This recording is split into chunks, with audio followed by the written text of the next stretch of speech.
んにちは。今回は爪切りの動画です。リスとかエキゾチックアニマルを飼われている方は共感していただけるかもしれないんですが、あんまりねじっとしていないことが多いので、爪を切るのが結構大変なんですよね。で、性格にもよるんですが、豆子はとてもやんちゃなので、起きている時に爪を切るっていうのが危険すぎてとてもできないんですよ。病院で切ってもらうこともできるんですが、我が家の場合車で片道1時間以上はかかるので気軽に行けません。なので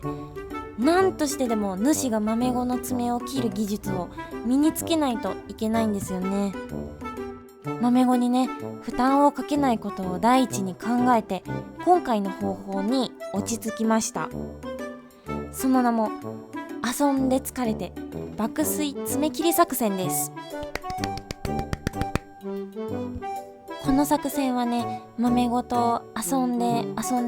遊びまくって疲れて爆睡したところで爪を切らせていただくっていう流れですね。だからね、朝起きた時から戦いは始まっているんですよ。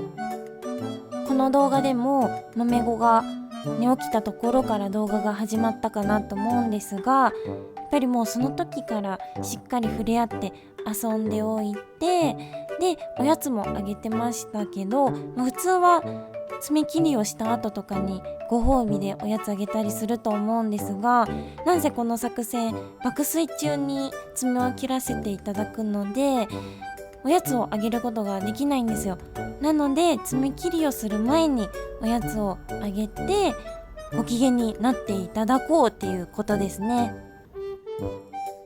今回も豆子の大好きなトウモロコシピューレをあげたんですけど、やっぱり美味しそうに食べてましたよね。で、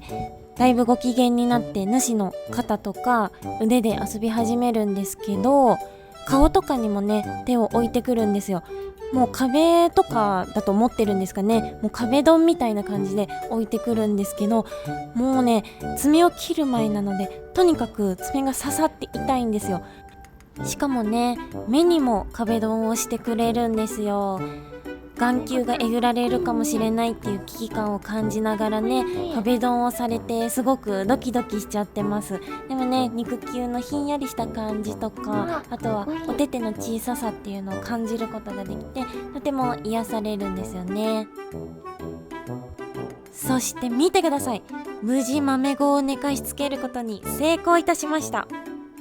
もう豆子を寝かしつけるのは慣れてきましたね。でも豆子ってどこでも寝るようなタイプの子ではないので、警戒心は確かにすごく薄いんですが、でもね意外と小さな物音とかで起きちゃったりとかもするので、寝かしつけは簡単ではなかったんですよね。ただこうやってたくさん遊んで寝かしつけに何回か挑戦していくことで寝てくれるようになったので、なかなか腕で寝てくれないなって悩まれてる飼い主さんはよかったらこの方法をお試しください。でね、爪切りを始めていくわけなんですけど、本当は小動物用の爪切りっていうのが売っているので、それを使った方がいいと思うんですよ。ただ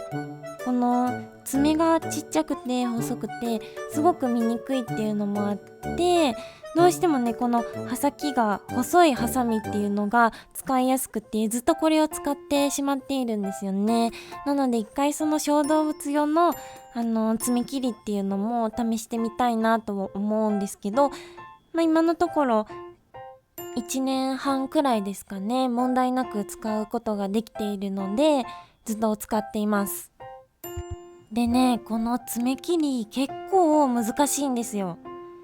リスって爪黒いですけど、その先にですね白くなってる部分があって、でその白くなってる部分を爪切りで切っていくんですけど、あまり深く切りすぎると血管に触って血が出たりとかもあるので、すごくね慎重に切っていく必要があるんですよね。なんとか爪を切り終えまして、血が出てないかとか、あとは切り残しがないかっていうのを、チェックするっていう名目で肉球を触っています。特にね問題はなさそうなので、これで爪切りをね終わっていこうと思います。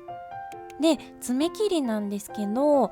今回はね全部の爪を切りませんでした。というのも、目視で白いところが確認できなかった爪もあったりして、何なんですかね、普段の生活で勝手に削れるのかわからないんですけど、目視で確認できないところは自分で切るのは怖いので、そのまま放置しようということで、とりあえずは爪の先が白くなっているところだけ今回は切りました。そしてね、よく頑張ったねということで、ほっぺたマッサージをして豆子を快眠へ誘います。豆子はね、ほっぺたマッサージをしている時はすごく気持ちよさそうに寝ていて、お手手なんかもねこうやってピッて揃えて可愛いんですが、ちょっと起きたかなって思った時もあったんですけど、またね二度寝をしてすごく気持ちよさそうに寝ていますね。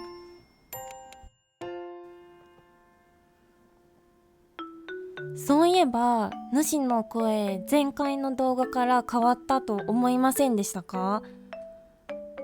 数ヶ月前にナレーションを入れるようになって、で、その時って、主喋るのが遅いので 1.05 倍速にしてたんですよね。ただ、倍速にすると、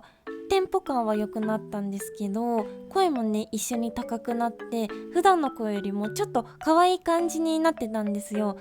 でも最初それでいいかなと思ってたんですけど、意外とそのコメントでその声のこととかを褒めていただくっていうことが多くて、主ねだんだん怖くなってきてしまって、これ本当の声じゃないのにめっちゃ詐欺してるかなみたいな、怖くなってきちゃって、前回の動画からねできるだけ早く喋るようにして等倍速にしたんですよ。なんでちょっと声がね低くなったかなと思うんですけど、前回の動画ではそこに誰も触れてなかったので、あれ意外とバレてないのかなって思ってたんですけど、気づいた方いらっしゃいますか？もうこの倍速にしないスタイルでしばらくは行こうかなと思ってますので、よろしくお願いします。でね、12月は本当にいろんな方に豆子の動画を見ていただいて、登録者数とかも倍ぐらいに増えましたし、コメントとかもねいろんな方が残してくださるので、それを見たり返信したりするのがとても楽しくて、もともと楽しかった YouTube 活動がよりねもっと楽しく感じられるようになりましたね。で、やっぱりリチャードソン・ジリスの可愛さだったり、あとは豆子の可愛さっていうのをもっとね多くの人に広めていきたいなと思うので、これからも今年もですねバリバリ頑張って皆さんに癒しの動画をお届けできたらなと思ってますので、これからもね動画を見てくださるととても嬉しいです。ということで、動画のご視聴ありがとうございます。チャンネル登録と高評価よろしくお願いします。